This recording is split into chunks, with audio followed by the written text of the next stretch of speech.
Assalamualaikum warahmatullahi wabarakatuh. Bismillahirrahmanirrahim. Alhamdulillahilladzi ja'ala syahra Ramadan syahran mubarakan li ibadis shaimin wal mu'minin. Kadzaba siyama naharihi wa qiyama layalihi mudha'afatal ajri sahibi. Allahumma shalli wa sallim wa barik ala sayyidina Muhammadin khatamil anbiya'i wal mursalin ad-da'ila dari salim birahmatika ya arhamar rahimin. Amma ba'du. Yaqulu subhanahu wa ta'ala fil Qur'anil karim wa wasaqul qailin a'udzu billahi minasyaitonir rajim. Bismillahirrahmanirrahim. Ya ayyuhalladzina amanu kutiba alaikumusiyam kama kutiba alal ladzina min qablikum la'allakum tattaqun ila akhir ayat. Sadaqallahul aliyyul azim wa ballagha rasuluhun nabiyul habibil karim. Wa nahnu ala dzalika masyahidin wa syakirin walhamdulillahi rabbil alamin. Ma'asyiral muslimin wa zurratal mu'minin, sidang salat Isya dan salat tarawih yang amat sangat dimuliakan oleh Allah Subhanahu wa taala. Puji syukur marilah sama-sama kita panjatkan puji kita kepada Allah Subhanahu wa taala yang senantiasa memberikan anugerah nikmat kepada kita bersama sehingga pada malam hari ini kita dalam kondisi sehat walafiat dapat hadir di masjid yang mulia, yaitu di Masjid Darul Ilmi PT IKA. Mudah-mudahan Allah Subhanahu wa taala menyantat langkah-langkah kaki kita menuju masjid yang mulia ini dan merangkap bertakarrub kepada Allah Subhanahu wa taala, beribadah, mohon ridho dan mohon ampun dari Allah Subhanahu wa taala, dan kiranya Allah berkenan menerima seluruh amal ibadah kita, baik puasa, sedekah dan salat-salat yang kita laksanakan, kemudian amal-amal soleh yang lainnya, dan dapat menyempurnakan kepada kita masuk ke dalam surga Allah Subhanahu wa taala. Salawat dan salam kita sampaikan pada baginda junjungan kita Nabi Muhammad sallallahu alaihi wasallam. Ma'asyiral muslimin rahimakumullah, judul yang disampaikan atau tema yang diberikan kepada kami adalah meningkatkan kualitas ibadah di bulan suci Ramadan. Ada kalimat yang sangat istimewa dan populer dan sering disebut dengan hadis Nabi Muhammad sallallahu alaihi wasallam. Orang yang berpuasa memang tujuan utamanya adalah untuk memperoleh kemuliaan. Nah, kemuliaan yang dimaksudkan dalam kehidupan umat manusia adalah mencapai puncak prestasi iman yang diakui oleh Allah Subhanahu wa taala, sehingga nanti akhirnya endingnya akan mendapat kemuliaan masuk ke dalam surga Allah Subhanahu wa taala. Surga Allah Subhanahu wa taala yang diciptakan oleh Allah Subhanahu wa taala menanti atas 4 komponen yang masih ada di alam dunia. Kata junjungan kita Muhammad sallallahu alaihi wasallam bahwa surga akan rindu kepada 4 kelompok yang masih ada di alam dunia. Al jannatu mustaqatun li arba'in nafarin. Surga itu akan rindu kepada 4 kelompok yang masih ada di dalam dunia.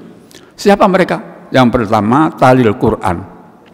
Orang yang gemar mengkaji, mempelajari, mengevaluasi isi kandungan Al-Quran. Al-Quran inilah menjadi pedoman hidup bagi umat manusia, khususnya umat Islam, yang mampu mempelajari, mengambil isi kandungan ayat-ayat Al-Quran itu, lalu kemudian diamalkan, diterapkan dalam kehidupan nyata. Nah, orang yang terampil membaca Al-Quran, kemudian mengaplikasikan ke dalam kehidupan di tengah-tengah kehidupan bermasyarakat, maka kemudian oleh Allah Subhanahu wa taala disebut talil Quran atau ahlul Quran. Dan ahlul Quran ini nanti akan mendapat mahkota yang amat luar biasa kemuliaannya di sisi Allah Subhanahu wa taala. Ma'asyiral muslimin rahimakumullah. Membaca Al-Quran pada bulan-bulan lain di bulan suci Ramadan itu sudah berpahala banyak. Apalagi kita masuk pada bulan suci Ramadan punya target. Kalau pada di bulan lain di bulan suci Ramadan itu kita mungkin 1 tahun khatam 1 kali, tetapi kita punya target bulan suci Ramadan ini kita meningkatkan frekuensi ibadah kita menjadi paling tidak kita bisa khatam sekali, itu sudah luar biasa. Dan Allah sangat senang kepada orang yang membaca Al-Quran pada bulan suci Ramadan. Kenapa? Membaca ayat-ayat Al-Quran dalam bulan suci Ramadan itulah yang dinanti-nanti oleh Allah Subhanahu wa taala, dan merekalah yang dicari oleh Allah Subhanahu wa taala. Apakah setelah dia membaca Al-Quran itu mengajukan proposal kembali dengan permohonan ampun dan permohonan keberkahan dan permohonan-permohonan yang lain. Maka Allah SWT memberikan pengumuman, hal min mustaghfirin wa astaghfirullahu. Adakah pada bulan suci Ramadan ini orang yang berminta ampun kepada aku? Dengan kualitas permohonan ampun itu nanti Allah SWT akan menilai kualitas permohonan ampunnya seperti apa. Nah, kalau didasari dengan iman, keyakinan, berserah diri kepada Allah SWT, maka Allah akan memberikan ampunan kepada mereka. Masih ditambah lagi hal min sa'ilin. Apakah ada hambaku pada malam-malam Ramadan, khususnya pada asrul akhir? Apakah ada yang mau minta-minta kepadaku? Apa yang akan diminta oleh hambaku? Fa'utiyahu, maka aku akan berikan apa yang dia minta. Masyaallah muslim rahimakumullah. Ayo jangan kita sia-siakan. Bulan yang mulia ini adalah bulan ampunan, bulan pembebasan dosa yang diberikan oleh Allah SWT, bulan ampunan. Maka pada bulan Ramadan itu ada istilah dibagi tiga. Yang pertama, hari pertama sampai dengan hari ke-10 disebut bulan rahmah. Bulan rahmah adalah bulan kasih sayang, saling tegur sapa, saling sampar, saling kenal, saling mempengaruhi untuk berkekuatan meningkatkan frekuensi imannya. Yang tadinya tidak rajin sholat di masjid, begitu masuk bulan suci Ramadan, di mana-mana itu, di mana-mana, di seluruh tempat-tempat ibadah di negara Kesatuan Republik Indonesia, hari pertama, kedua, ketiga meledak jamaahnya. Karena apa? Ingin mendapatkan berkah rahmat dari Allah SWT. Begitu masuk malam ke-5, 6, 7 sampai akhir, maka itu akan masuk pada fase yang kedua yang namanya bulan Maghfirah. Orang-orang yang sempat masuk pada etapa kedua, maka dialah termasuk orang pilihan karena dia akan mendapatkan ampunan yang sempurna dari Allah SWT. Kemudian yang ketiga nanti ada istilah Aitkum minan nar. Aitkum minan nar ini adalah salah satu pilihan seleksi terakhir. Apakah hamba Allah SWT yang bawah naungan Nabi besar Muhammad SAW mampu meraih Aitkum minan nar, mengisi asrul akhir min syahri Ramadan pada bulan suci Ramadan tanggal 21 sampai habis, apakah diisi pada qiyamul lail? Nah, maka di sini terdapat ujian yang amat berat bagi kita. Bagi orang yang beriman maka tidak akan terasa berat melaksanakan qiyamul lail, karena disitulah tumpahan maghfirah Allah SWT akan ditumpahkan dengan segala kebesaran, kemurahan, ampunan Allah SWT. Itu yang pertama, tadi talil Quran. Yang kedua, yang akan dinanti-nanti oleh surga adalah hafizil lisan. Orang yang mengendalikan tutur bahasanya pada bulan suci Ramadan. Tidak ghibah, tidak congkak, tidak menggunjing, dan tutur bahasanya selalu menyampaikan kata-kata mutiara yang dapat diteladani oleh umat manusia. Betapapun dia berbicara dengan anak, istri, keluarga, menantu, tetangga, dan anak buah atau dengan atasan, maka tutur sikap tindak yang keluar dari lisannya selalu bahasa yang santun, yang dapat diteladani, yang dapat membahagiakan pendengarnya. Tidak boleh mengadakan adu domba, tidak boleh mengadakan pertikaian, perselisihan dalam bulan suci Ramadan, agar supaya apa? Agar supaya nilai kandungan ibadah puasa kita tidak hilang begitu saja. Masyaallah muslim rahimakumullah. Itu yang kedua. Yang ketiga, dalam bahasa hadis disebutkan wamut aimil ji'an, yang akan dinanti-nanti oleh surga dengan rindu yang amat sangat adalah orang-orang yang dermawan memberikan takjil, baik takjil karena iftar maupun takjil karena tadarusil Quran. Junjungan kita Nabi Muhammad SAW menyebutkan bahwa sedekah yang kita keluarkan akan menghalang-halangi murka Allah Subhanahu wa taala. As-sadaqatu tudfi'u ghadabar rabbi, bahwa sedekah itu akan menghapuskan murka Allah Subhanahu wa taala. Orang yang senang bersedekah maka akan dicintai oleh Allah Subhanahu wa taala, dicintai oleh para malaikat, dicintai oleh umat-umat manusia, hanya dibenci satu yang benci adalah syaitan alaihi laknatullah. Oleh karena itu, mumpung bulan ini adalah bulan mulia, bulan menanam dan sekaligus bulan panen. Ayo, bagi kita yang ada kesempatan rezeki, ada keluasan rezeki, silahkan bersedekah. Sedekah yang amat baik menurut junjungan kita Nabi Muhammad SAW adalah memberikan air minum. Ada kalanya air mineral, ada kalanya air susu, adanya kalanya air kopi, ada kalanya air teh manis dan sebagainya. Tinggal kita memilih, atau es buah dan sebagainya. Menurut kemampuan kita, tidak perlu mesti banyak. Yang penting kita bersedekah dengan sedekah yang bagus kualitasnya, meskipun tidak banyak. Itulah yang disenangi oleh Allah Subhanahu wa taala. Jadi sedekah ini akan menghapuskan atau menghalang-halangi murka Allah Subhanahu wa taala. Dan sedekah yang kita berikan nanti akan menjadi saksi di hadapan Allah Subhanahu wa taala. Akan menjadikan saksi di hadapan Allah Subhanahu wa taala.